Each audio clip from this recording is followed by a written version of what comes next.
Your body is a fossil because goosebumps are a living relic of ancient threat response, still firing in your skin right now. Right now, sit still for a moment.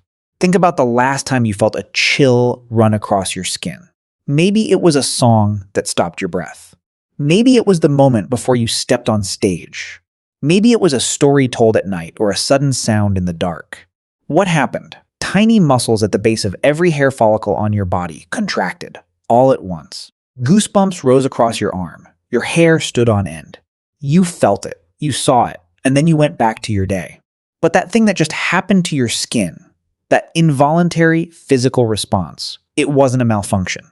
It wasn't an accident. It wasn't something your conscious mind decided to do.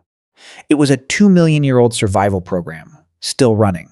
Your body doesn't waste energy. Evolution is ruthless about efficiency. If a reflex fires in your skin, if muscles contract and hair stands on end, there's a reason. There has to be.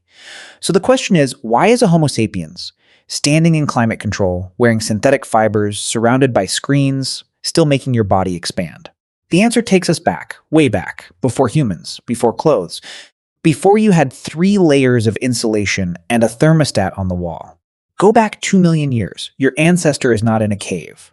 Not yet. They're on grassland. The light is changing. The sun is dropping. And across the savanna, something has caught their attention.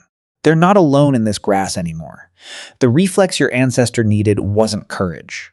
It wasn't a thought. It was faster than thought. When a predator emerged, a lion, a hyena, something with teeth, your ancestor's nervous system didn't consult the prefrontal cortex. It didn't deliberate. It mobilized. And the first mobilization wasn't muscles tensing to run.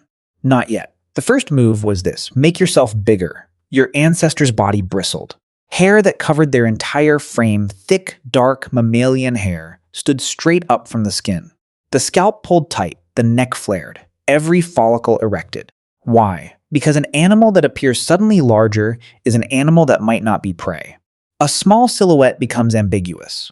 A puffed up silhouette might be dangerous. A predator's brain, split-second fast, calculates, is this worth the fight? Even a hesitation is survival. This wasn't the lion's first rodeo either. Predators hunt what looks vulnerable, isolated, small. A target that suddenly inflates breaks that pattern. It reads as other. Not the easy meal, maybe not a meal at all. That's the ancient function, piloerection, the raising of hair. A defense that costs nothing, just a reflex, just a contraction of tiny muscles called erector pili embedded in the dermis of your skin. For millions of years, that program ran when danger arrived.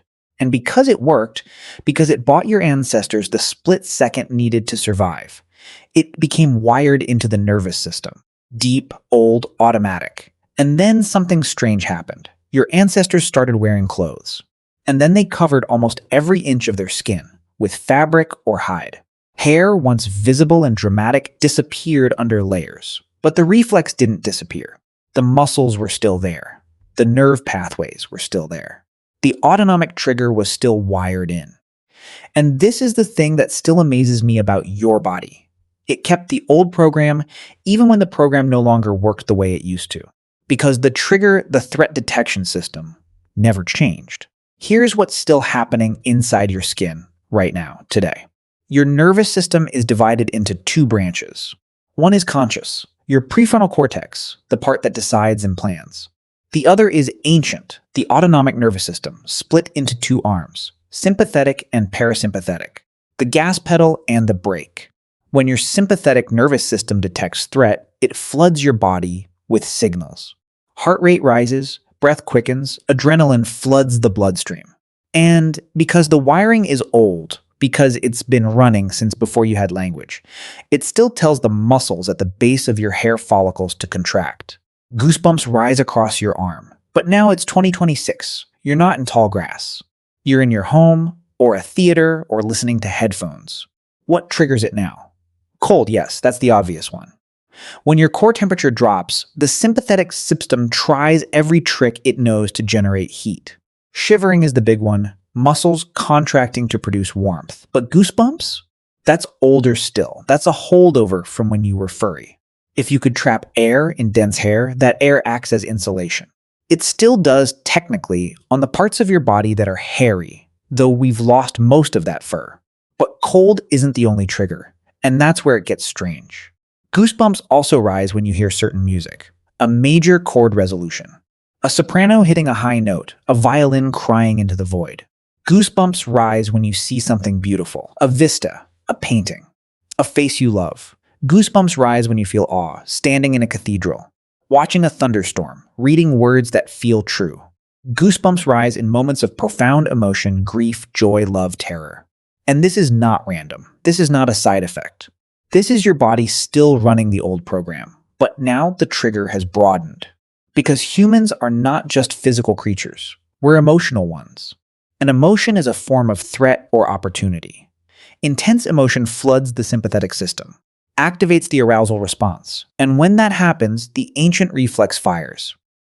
Your body doesn't know the difference between standing at the edge of a cliff and hearing Beethoven's Ninth Symphony. Both are intense. Both activate the ancient mobilization program, so your skin rises. Here's what I want you to do. Think of a song that moves you. Hold it in your mind. Don't just remember it. Hear it. Feel the progression. Let the bridge build. Or think of a moment when you felt truly small, standing under stars, looking out at an ocean, watching something terrible unfold on a screen. Feel the emotion rise in your chest, and now pay attention to your skin. Can you feel it? That electrical sensation across your forearms, your scalp, the back of your neck, the tiny lifting, the bristle, the hair standing on end. That's not a metaphor. That's not poetic license. That's a 2 million-year-old defensive reflex, still wired into your nervous system, still firing when your body detects that you're overwhelmed. And it fires at beauty just as much as it fires at danger. Because in the ancient world, both required the same response: full mobilization, full attention. Every cell standing up and saying, "This matters."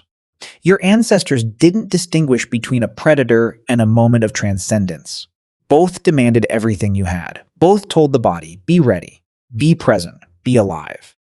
But here's the thing that still haunts me about Goosebumps. We're the only animal that gets goosebumps at beauty. Other mammals get piloerection when threatened. A dog's hackles rise when it senses danger. A cat's fur stands on end when it's scared. A chimp bristles when it's angry. But they don't bristle at music. They don't stand on end when they see a sunset. They don't respond to awe. Humans do.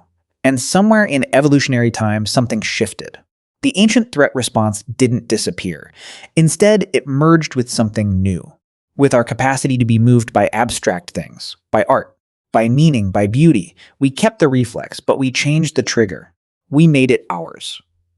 When you feel goosebumps rising as you listen to a piece of music, you're experiencing something that shouldn't exist.